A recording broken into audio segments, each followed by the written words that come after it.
Perkenalkan, nama saya Kakak Faberman Rajatuka. Saya akan mempresentasikan hasil kerja saya. Yang pertama adalah hukum bisnis. Pengertian hukum bisnis merupakan suatu perangkat kaidah hukum yang mengatur tata cara pelaksanaan urusan atau kegiatan dagang, industri atau keuangan yang dihubungkan dengan produksi atau pertukaran barang atau jasa dengan menempatkan uang dari enterprise dalam risiko dan usaha tertentu dengan motif mendapatkan keuntungan.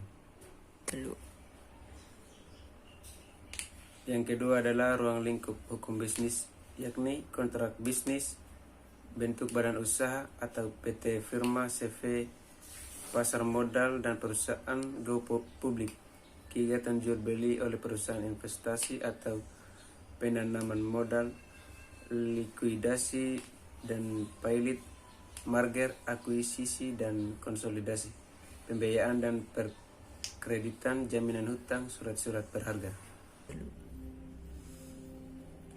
Yang ketiga adalah prinsip-prinsip bisnis. Prinsip yang pertama adalah otonomi. Otonomi dapat diartikan sebuah kebebasan yang diberikan untuk seorang atau pihak tertentu.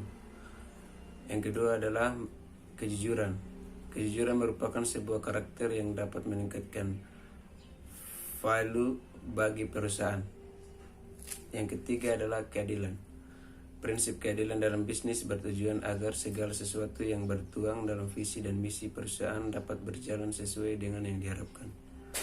Yang keempat adalah saling menguntungkan, menghadirkan produk terbaik untuk menarik perhatian dan minta konsumen.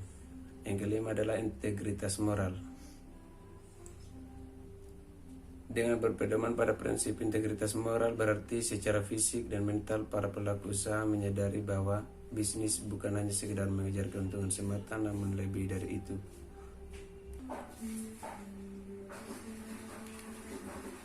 Yang keempat adalah harapan dunia bisnis dalam hukum.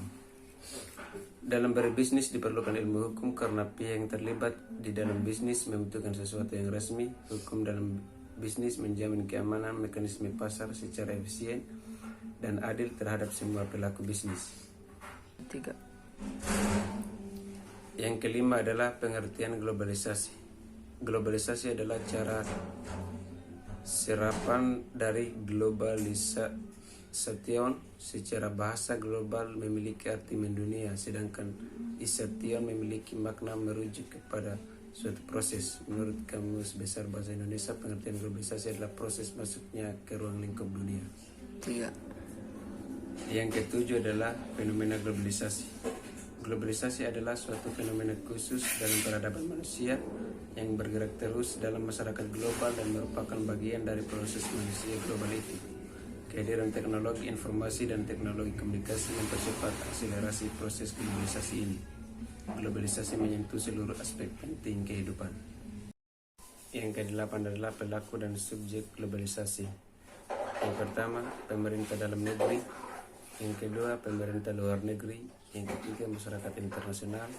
Yang keempat, negara maju dan negara berkembang. Globalisasi dalam bidang ekonomi adalah peningkatan integrasi ekonomi dan saling ketergantungan ekonomi nasional, rasional dan lokal di seluruh dunia melalui intensifikasi pergerakan barang, jasa, teknologi dan modal lintas batas. Semua negara pun perlahan menghapus hambatan perdagangan dan membuka akun lancar dan akun modalnya. Yang terakhir adalah dampak globalisasi. Dampak positif dari globalisasi adalah terjadinya perubahan tata nilai dan sikap, berkembangnya ilmu pengetahuan dan teknologi, tingkat kehidupan yang lebih baik. Sedangkan dampak negatif dari globalisasi adalah pola hidup konsumtif, sifat individualistik, gaya hidup kebarat-baratan, serta kesenjangan sosial.